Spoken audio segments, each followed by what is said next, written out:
What if I told you that nomadic desert tribes created empires larger than Rome? That a single civilization connected Spain to India? And that their libraries held knowledge that would shape modern science? This is the story of Islamic civilization, a thousand-year saga of prophets and warriors, golden ages and catastrophes that changed the course of human history forever. From the deserts of Arabia to the gates of Vienna, this is how Islam built, ruled, and transformed the medieval world.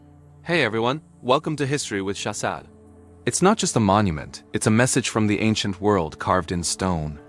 If you love exploring mysteries of history, don't forget to like, subscribe, and hit that bell icon for more ancient secrets. To understand this story, we have to go back to the 6th century Arabian Peninsula. Imagine a harsh desert caught between two superpowers, the Persian Sasanian Empire to the east and the Christian Byzantine Empire to the west. The Arabs living here were mostly nomadic tribes, worshipping multiple gods, and were barely noticed by the great civilizations around them. Nobody could have predicted what came next. Around the year 570, a man named Muhammad was born in Mecca. According to Islamic tradition, God chose him as the final prophet, following in the footsteps of Abraham, Moses, and Jesus, to deliver one pure message: there is only one God. Over many years, the Quran was revealed to Muhammad in segments, becoming Islam's holy book. But his message wasn't welcomed by everyone. Muhammad faced intense persecution, forcing him to migrate to the city of Medina in 622. This event was so significant that it marks year zero of the Islamic calendar. In Medina, everything changed. Muhammad united warring Arab tribes under this one new faith, creating the first Muslim community. By the time of his death in 632, the Arabian Peninsula was transformed. But his death triggered an immediate crisis. Who would lead now?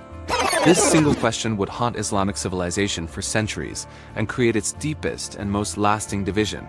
The solution was the title of Caliph, meaning successor.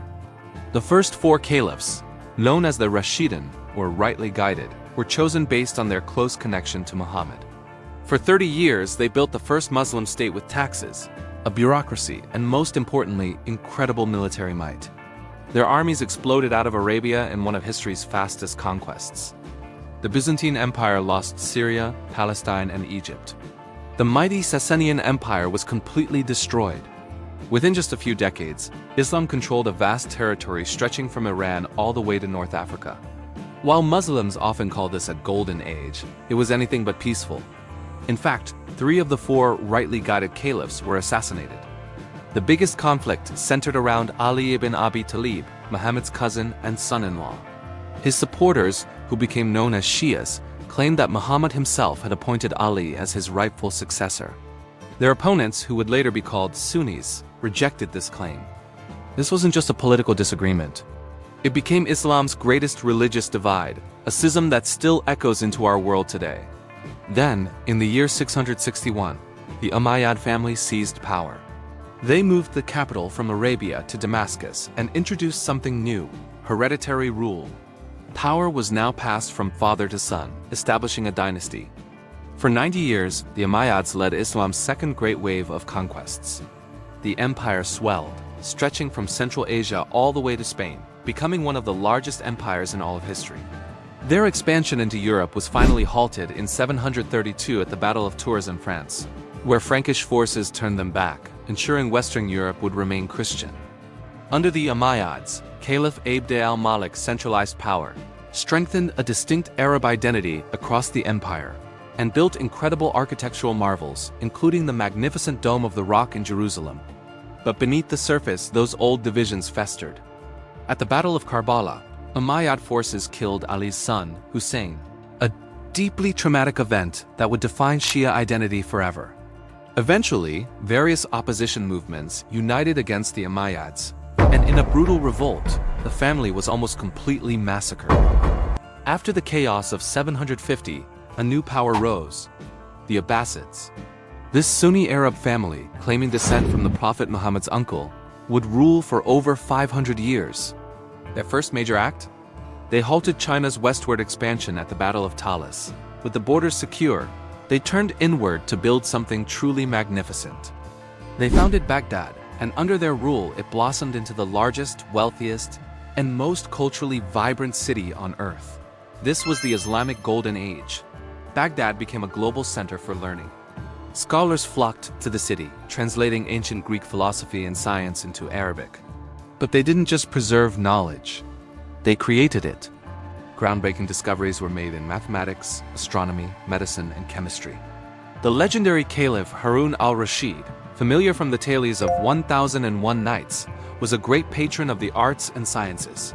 He corresponded with Emperor Charlemagne and even sent him an elephant as a gift, which caused an absolute sensation across Europe. But no golden age lasts forever. By the mid-9th century, the empire began to fracture. Ambitious local governors and dynasties started carving out their own territories. The caliph's direct political power dwindled, even though he remained a potent symbol of Sunni unity. At the same time, the very nature of the Islamic world was changing.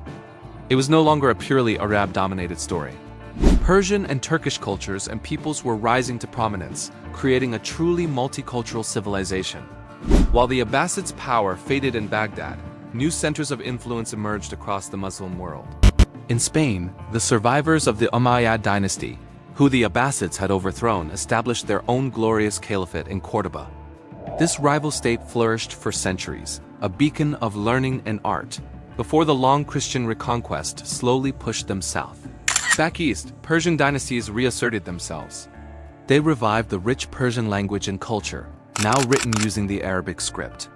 Then, in the year 945, a powerful Persian family, the Buyids, marched into Baghdad itself. Here's where it gets interesting. The Buyids were Shia Muslims, yet they kept the Sunni Abbasid Caliph on his throne as a figurehead.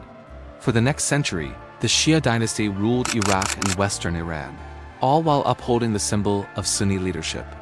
Meanwhile, another major Shia power was rising in North Africa, the Fatimids. Claiming descent from the Prophet's daughter Fatima, they were incredibly ambitious. They conquered Egypt, founded the city of Cairo as their new capital, and established a massive empire that directly challenged the Abbasids in Baghdad. The Fatimids sent missionaries far and wide, spreading their version of Islam, which Sunni rulers viewed as a dangerous threat.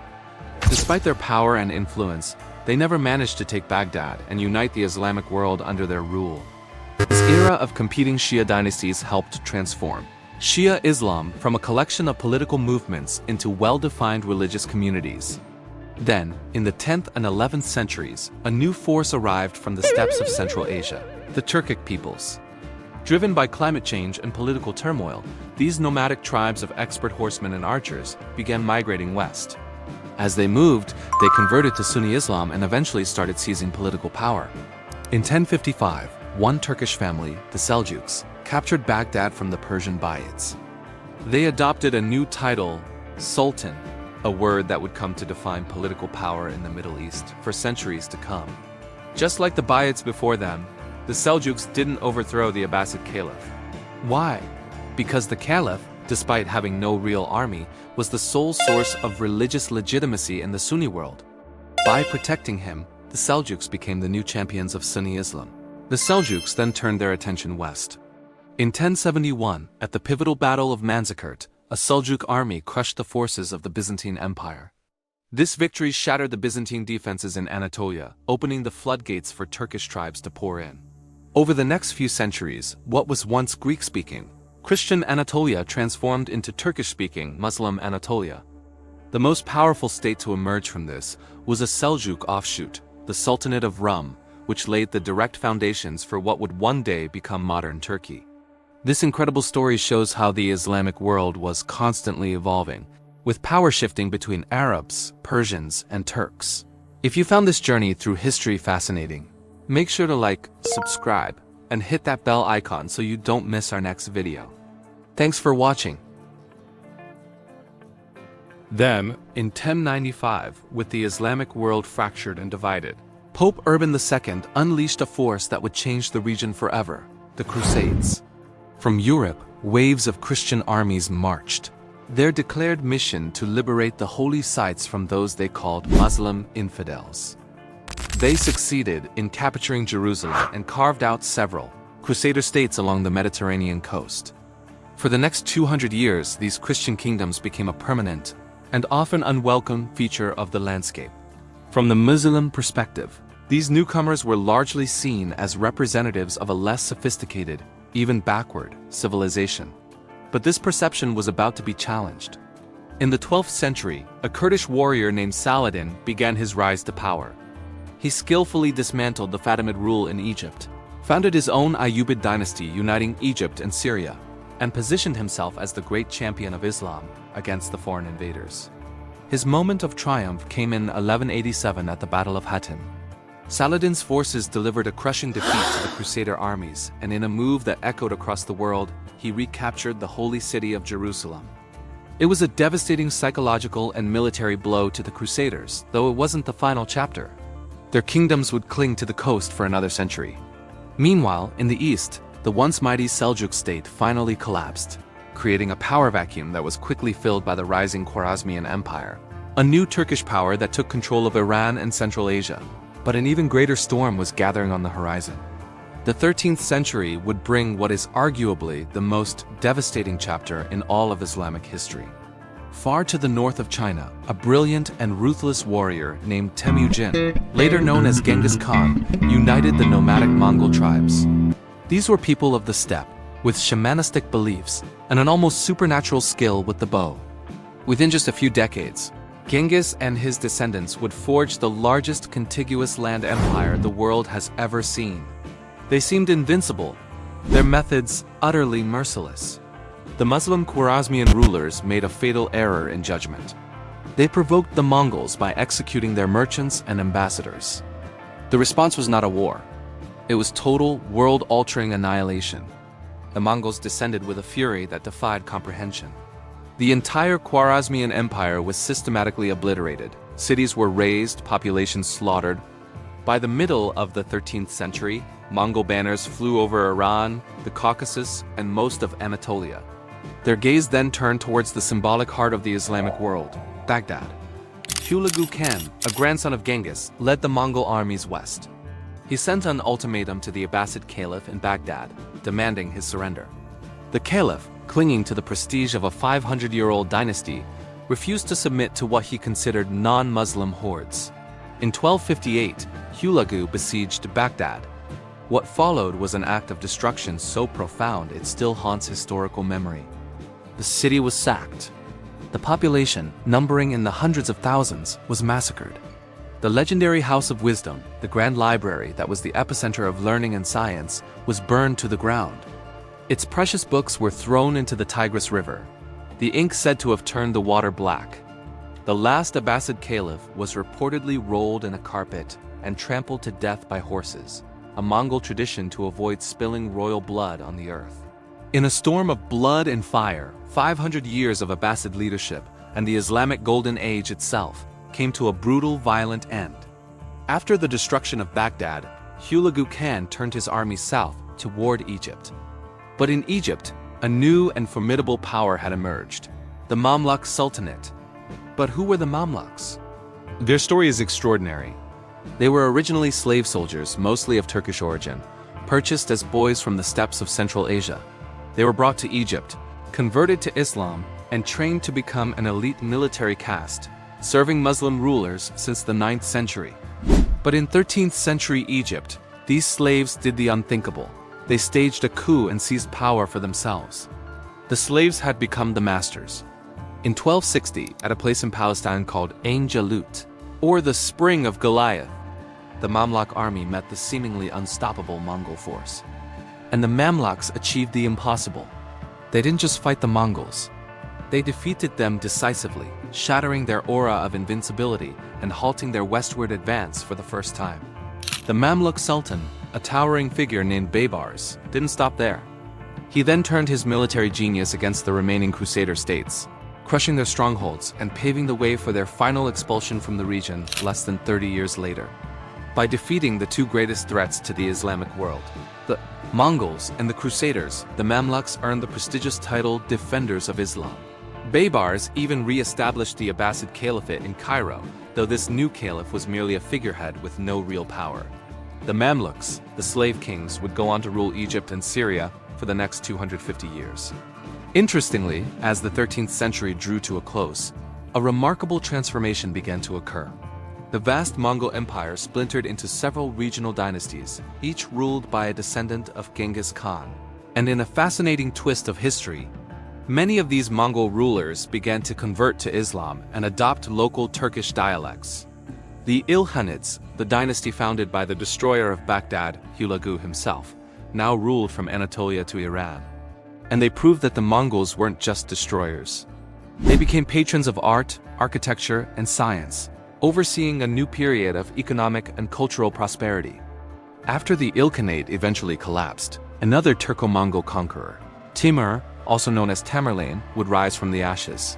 His brutal conquests and his empire's incredible cultural flourishing once again demonstrated the complex and often paradoxical nature of power in this era, where shocking brutality and high civilization could, and often did, go hand in hand.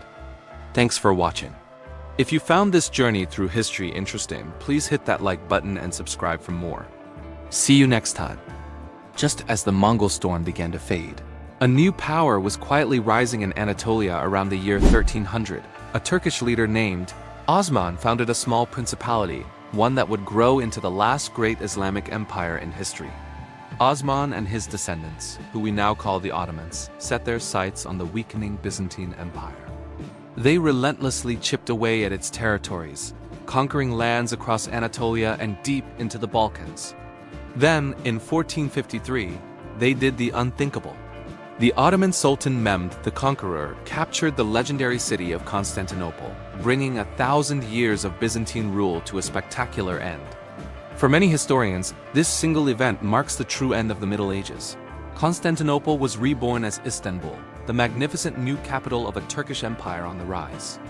The Ottomans reached their zenith under Sultan Selim the Grim, armed with devastating new gunpowder. Weapons like cannons and muskets, he tripled the empire's size in just a few years. In 1517, his forces marched into Cairo, the heart of the Mamluk Sultanate. He executed the last Mamluk Sultan and then did something incredibly bold. He terminated the centuries-old Abbasid Caliphate in Cairo and declared himself Caliph. The supreme leader of Sunni Islam, the Ottoman Empire swelled to cover the Middle East, North Africa, and southeastern Europe, becoming one of the longest-lasting and most powerful empires in world history. But they weren't alone. In the 16th century, two other major Islamic empires emerged. The Shia Safavid Empire rose in Persia, laying the foundations of modern Iran, and the magnificent Mughal Empire flourished in India. Together, these three gunpowder empires dominated much of the early modern world, creating a long era of stability and cultural brilliance. The Ottoman Empire, Islam's final caliphate, endured for over 600 years, only collapsing after World War I in the early 20th century. From the first revelations to Prophet Muhammad in 7th century Arabia to the fall of the Ottomans in 1922, Islamic civilization shaped our world for over 13 centuries. It was a bridge connecting three continents, a guardian of ancient knowledge, a creator of breathtaking art and architecture, and a force that left an undeniable mark on our world today. This has been the story of the rise and fall of the Islamic empires, a sweeping saga of faith, conquest, and human genius that changed our planet forever. If you love exploring the mysteries of history, don't forget to like, subscribe, and hit that bell icon for History with Shahzad. We'll uncover more ancient secrets together.